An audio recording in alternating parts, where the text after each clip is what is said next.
कदम बढ़े, उड़ान भर ले परिंदे, दुनिया के बारे में बताइए। एबिलिटी इंस्टीट्यूट खुलना 2009 से हम यहाँ पे बच्चों को तैयारी करवाते हैं। एक तो क्रैश कोर्सेज ड्रॉपर्स जैसे जो अभी प्लस टू जिन्हें करनी है उनके लिए कोर्सेज होते हैं, और लॉन्ग टर्म जो प्लस 1 कर रहे हैं, प्लस 2 कर रहे हैं, या 9th में है, 10th में है, या 6 से लेकर 8 तक किसी भी क्लास में है, उनको लॉन्ग टर्म कहते हैं। उन बच्चों को हम स्कूल बोर्ड का भी तैयारी करवाते हैं, जेई नीट की भी तैयारी करवाते हैं। आफ्टर प्लस 2 भी हम जेई नीट की तैयारी करवाते हैं यहाँ पे, तो उसे ड्रॉपर क्रैश कहते हैं। जो कि एग्जाम अभी खत्म हुए हैं मार्च एंड में, तो अप्रैल मंथ ही उनके पास तैयारी करने के लिए, तो वो कैसे तैयारी करेंगे? देखिए, ज्यादा बच्चे को क्रैश कोर्स करना चाहते हैं, जिनको अगले महीने पेपर देने हैं, इस साल जैसे बच्चों को पेपर क्लियर करना है, उनके लिए हम यहाँ पे क्रैश कोर्स करवाते हैं। तो ये आप मटीरियल देख पा रहे हैं कि क्रैश के लिए मटीरियल है। इसमें हर एक चैप्टर का थ्योरी, हर एक चैप्टर के प्रैक्टिस के लिए क्वेश्चन, उसी चैप्टर के प्रीवियस में क्वेश्चन, तो ये कम टाइम में इस मटीरियल से बच्चा तैयारी कर सकता है। या फिर जैसे बच्चे लगता है कि नहीं मेरे को ड्रॉप लेना, तो अगले साल के लिए तैयार करना, तो उसके लिए ये मटीरियल है। ये किताबें जो है ये डिटेल्ड वे में है, इसमें चैप्टर की बहुत डिटेल में थ्योरी और उसके प्रीवियस ऐसे प्रैक्टिस के लिए बहुत सारे क्वेश्चन और इसके प्रीवियस क्वेश्चन होते हैं, तो दोनों तरीके से तैयारी कर सकते हैं वैसे भी।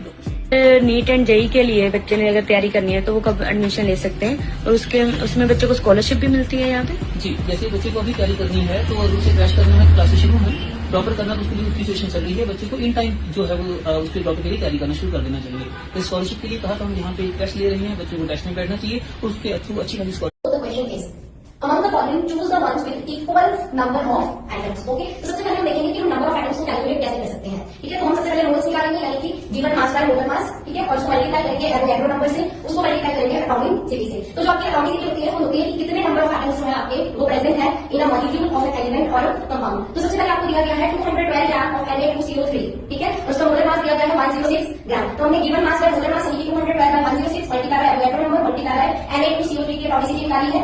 3 ऑक्सीजन, 1 कार्बन और 2 सोडियम, तो वाली 6, इसको हमने वैल्यूज पुट करिए तो हमारे पास आता है 12 into एवोगैड्रो नंबर। ठीक है, नेक्स्ट आपको दिया गया है 248 ग्राम ऑफ Na2O और इसका मोलर मास दिया गया है 62 ग्राम। तो अगेन हमने given mass by molar mass multiply by Avogadro number multiply by atomic city यानी कि 2 Na और 1 ऑक्सीजन, तो यहाँ आ गया 3 एटॉमिक सिटी, इसकी वैल्यूज पुट करिए तो 12 Na हमारे पास आ गया। नेक्स्ट आपके पास 240 ग्राम ऑफ सोडियम हाइड्रोक्साइड, उसका मोलर मास आपको 40 ग्राम दिया है सेम।